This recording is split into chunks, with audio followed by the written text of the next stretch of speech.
Hello అందరికీ welcome to my channel. ఈరోజు నేను ఎంతో టేస్టీగా ఉండే అల్లం పచ్చడి చేయబోతున్నాను. ఇది అల్లం శుభ్రంగా కడుక్కొని తొక్క తీసుకొని ఉంచుకోవాలండి. దాన్ని చిన్న చిన్న పీసెస్ కింద కట్ చేసుకోవాలి. ఆ కట్ చేసుకున్న అల్లాన్ని ఏంటంటే ఆయిల్ వేసుకుని ఒక 3-4 స్పూన్స్ ఆయిల్లో బాగా డీప్ ఫ్రై చేసినట్టుగా వేగనివ్వాలండి. అల్లం చాలా చిన్న పీసెస్ అయ్యేంత వరకు, దాంట్లో ఉన్న వాటర్ అంతా మగ్గిపోయేంత వరకు వేగనివ్వాలి.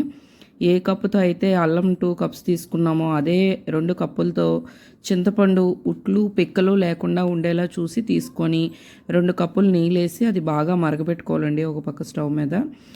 ఇంకో పక్క అదే 2 కప్పులతో బెల్లం తీసుకోవాలండి.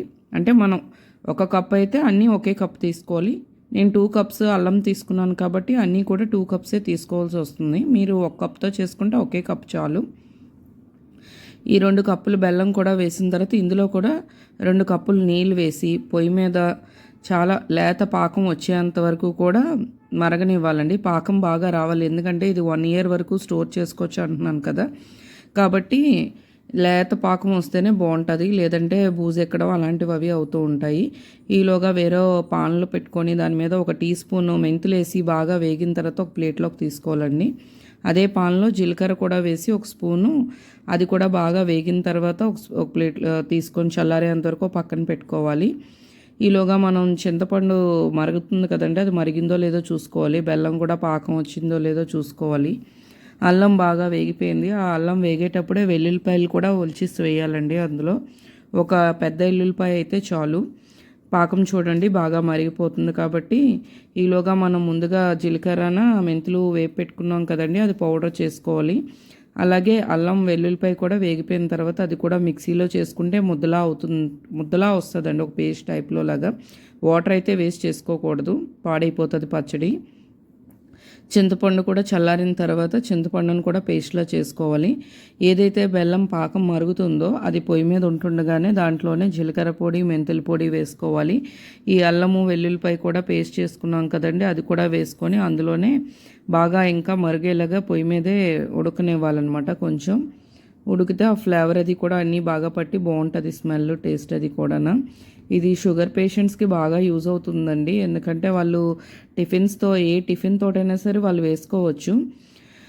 కొబ్బరి చట్నీ అన్న తింటే వాళ్ళకి షుగర్ లెవెల్స్ పెరుగుతాయి అంటారు కదా, అందుకోసం ఇలాంటి అల్లం పచ్చడి అయితే వాళ్ళకి హెల్త్కి కూడా మంచిదని అంటున్నారు కదండి. ఇప్పుడు అల్లం ఎక్కువ వాడమంటున్నారు, ఫ్యాట్ అది బర్న్ అవుతుందని కూడా అల్లం ఎక్కువ యూజ్ చేయమంటున్నారు. కాబట్టి అల్లం పచ్చడి ఏ టిఫిన్స్ తోటైనా వేసుకొని, అంటే షుగర్ పేషెంట్స్ అనే కాదు, మనం కూడా రెగ్యులర్గా వాడుకునే వాళ్ళు కూడా ఆ టైంకి చట్నీ అవైలబుల్ లేకపోతే వేసుకొని తినవచ్చు. 1 year వరకు స్టోర్ చేసుకోవచ్చు. కాబట్టి ఏ స్పూన్తో అయితే జీలకర్ర మెంతులు తీసుకున్నామో అదే స్పూన్తో ఒక 5 స్పూన్స్ కారం కూడా తీసుకోవాలండి. 5 స్పూన్స్ ఉప్పు వేసుకోవాలి. అంటే మాకైతే 5 స్పూన్స్ పట్టింది ఉప్పు. మీ టేస్ట్కి తగ్గట్టుగా మీరు ఎంత వేసుకోవాలనుకుంటే ఉప్పు అంత వేసుకోవచ్చు. అవన్నీ బాగా కలిపిన తర్వాత కళాయిలో ఒక 1/2 kg వరకు ఆయిల్ వేసుకొని జీలకర్ర ఆవాలు మినపప్పు కరివేపాకు ఎండుమిర్చి వేసి అవి బాగా వేగిన తర్వాత పోపు పెట్టుకోవాలండి. ఇదైతే నేను చేయలేదు, ఇలాంటివి మన ఏజ్ వాళ్ళు చేయలేము కూడా, కష్టం. మా అత్తగారి చేత నేను చేయించాను.